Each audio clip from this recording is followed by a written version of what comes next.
Hey Village, so it's been a while and it's about time that we give you all an update on what's been going on and also what's next. And this is going to be a broad overview. In the future we are going to give a little bit more detail, but we're just not ready to share, and we honestly don't know how to share in an appropriate way. So for the time being, really what we can say is that we don't have any children who are in foster care currently placed with us.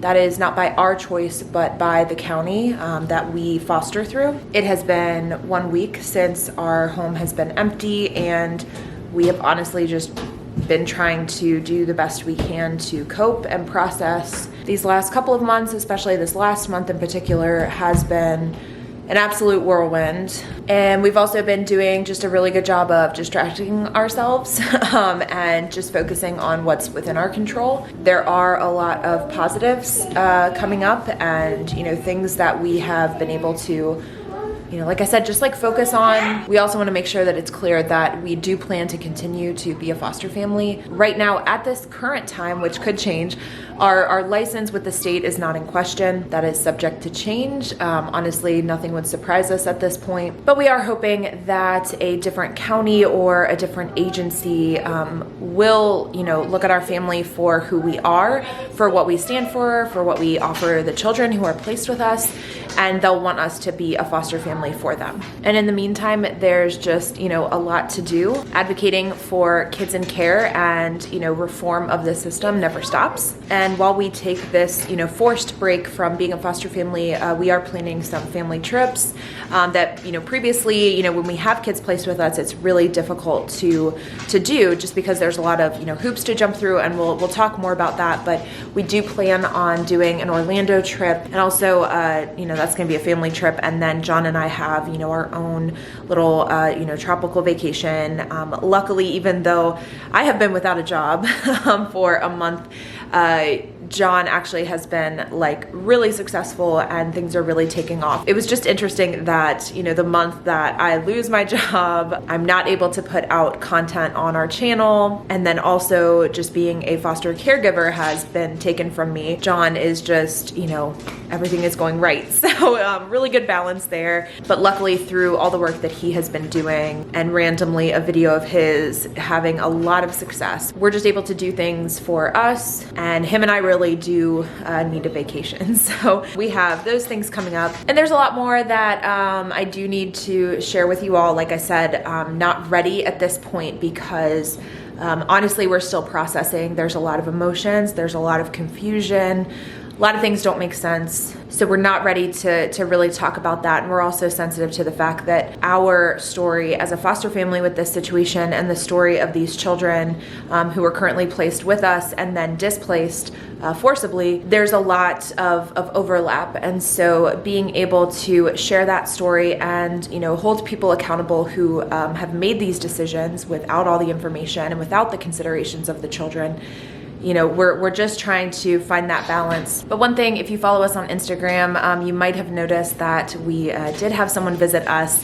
We actually had a few people visit us. So not only did our previous foster daughter, Miss A, come and stay with us for a couple of nights, and we were able to really just catch up with her. We watched movies, we watched Cruella, and then a really scary movie, Spiral, because she loves scary movies. And we went to the zoo, and what else did we do? We ate good food. This morning I went and I did a trifecta of breakfast. I went to Dunkin' Donuts because we were able to have an extra night with Miss A, and so we wanted to get some donuts for her family when we drop her off. And then I went to Starbucks and got myself a coffee.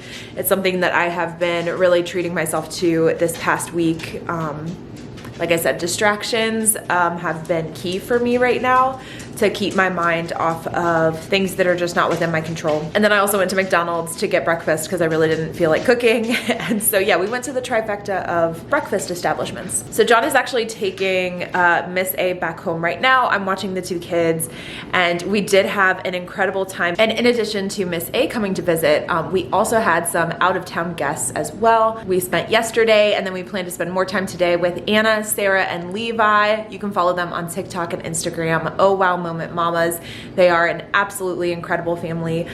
They are growing their family through adoption, and their little boy is just such a sweetheart. So we have been talking to them like virtually for a really long time, and they decided to do a quick weekend trip to Cincinnati because they're from Chicago, so it's, you know, not too far, and it's been an incredible time. And even though our home is empty at the moment, we have a lot of empty rooms, a lot of empty beds. My sister and her family kind of had a home emergency, and so they need a place to stay for a few nights. So today I'm actually in the process of trying to really get all the rooms and beds situated so that we can, you know, rehome them for a few days. They had basically like a pipe issue. It's been fixed, but because it's a holiday weekend, there's no one to come and clean everything up, and it just so happens that we have the space right now. So again, it's actually going to be really nice to, you know, have them here. It's a nice distraction. It's a welcome distraction for us, because going from a family of 4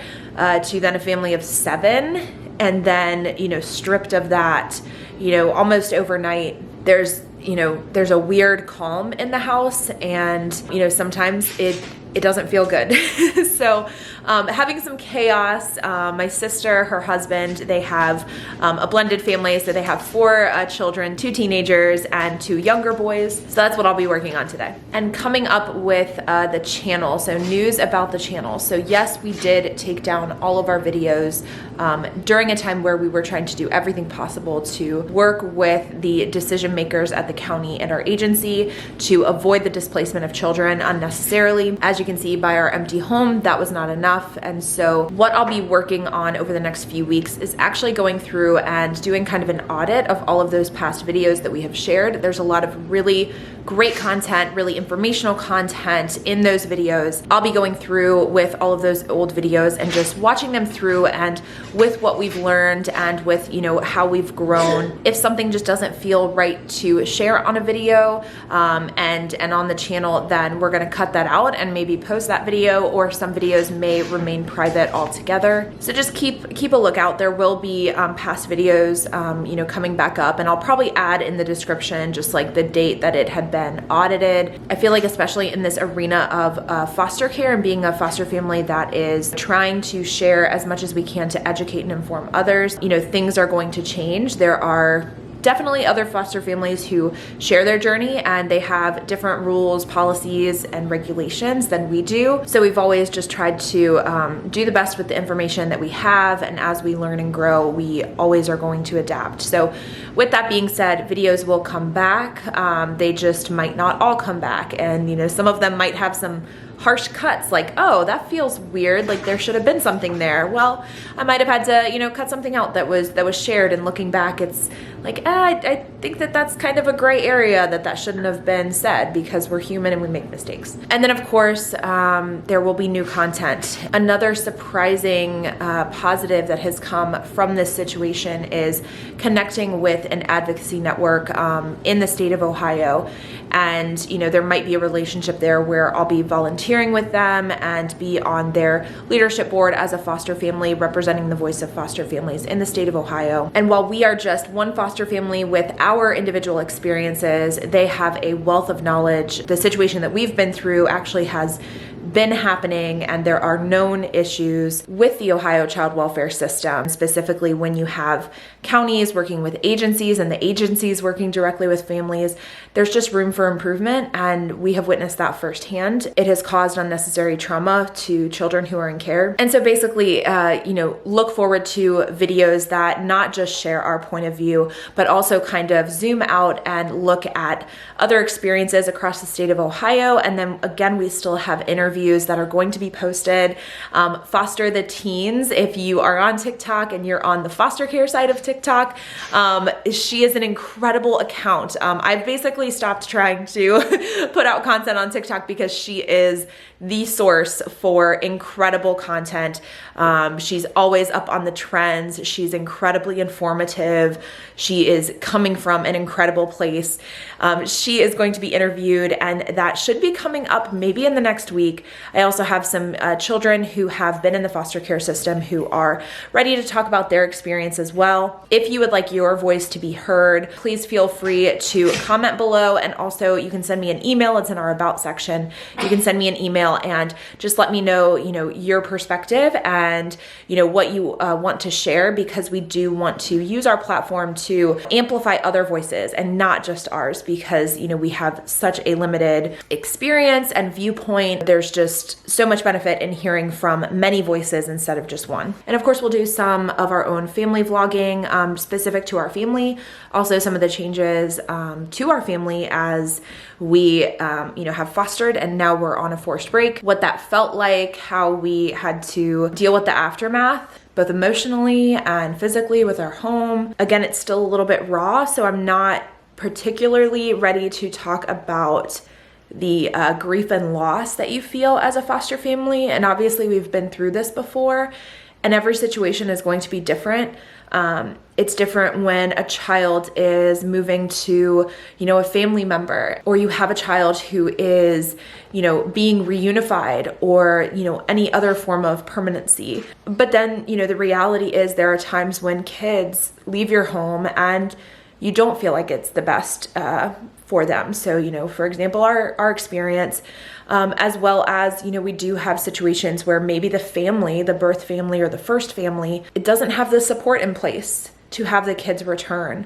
And so you don't really feel great about that. You feel like there might need to be more time or more services or, a better transition plan. And there's a lot of emotions that come along with that. And like I said, right now it's still really raw, so not ready to dig into that. In addition to grief and loss, there is also a lot of guilt as a foster family. And I don't think this is talked about enough and normalized enough, that you can absolutely love the chaos and love all of the things that go along with fostering, as much trouble as that it will cause you with scheduling and having to fight and advocate for kids and all of this stuff that is a challenge, being a trauma-informed parent versus just being able to put a kid in timeout and, not have to worry about the implications of that timeout with the trauma that kid is experiencing. But there's a guilt that goes along with kids in care who leave your home. When you have to rationalize to yourself about, okay, how do we cope with this loss? Let's focus on the positives. So I'll give you a short example, and I'll try to do a better job in the video to explain this in more detail. But being excited about a family vacation to Orlando, a trip that would be very difficult, if not impossible, to do as a foster family because of all the hoops to jump through, the red tape, if you have to cross state lines for that. And so there are moments where I'm really looking forward to that trip and planning it, and it's a great distraction. But then I'm hit all of a sudden with this guilt that I'm excited about something that might not be possible if we had kids placed with us. The same with, the trip with John and I. It's like being able to plan that and not have to request respite for kids who are in our care for an extended period of time. We can go for 5 days, 7 days, and not feel as guilty because, our family only has to watch 2 kids instead of 5. And so there are just moments where you have to cope with the grief and the loss. You have to find things that are within your control that are going to bring a smile to your face. But then you remember the grief and the loss, and you have guilt for those happy thoughts. So those are things that I really want to dig into and try to help normalize, because they're valid emotions. Again, I know even just sharing this without a bigger explanation, I might get some kickback and some hate and shame around those feelings, but those things have to be shared, and I'm okay being that person to share that. So with all that being said, I just wanted to get this video out, provide a small update as far as where we are and what's next for us. I think I mentioned, but now I've been rambling for a while, so I will mention that we are still looking to foster and continue to be a foster family. And so if you get anything out of this video and future videos, just know that, once again, expect that being a foster family is going to be difficult, and through the adversity that you face, most likely it's not going to be like what we just went through, unless you also are a content creator and have a large platform. Just don't give up. Don't give up, because there are so many kids out there who are needing someone to care enough to be hurt. and to put up that fight. And so our channel is not meant to, highlight all of the negatives and the broken parts of the system. We're sharing our authentic experience, and we will continue to do that. There are highs and there are lows, and there are new normals as a foster family. That's really what we want to convey to all of you. And so, as always, we are so grateful for all of you who continue to support us, that continue to support the kids who are in care. If you want to come along for that ride, whatever it looks like, consider subscribing and leaving us a comment below.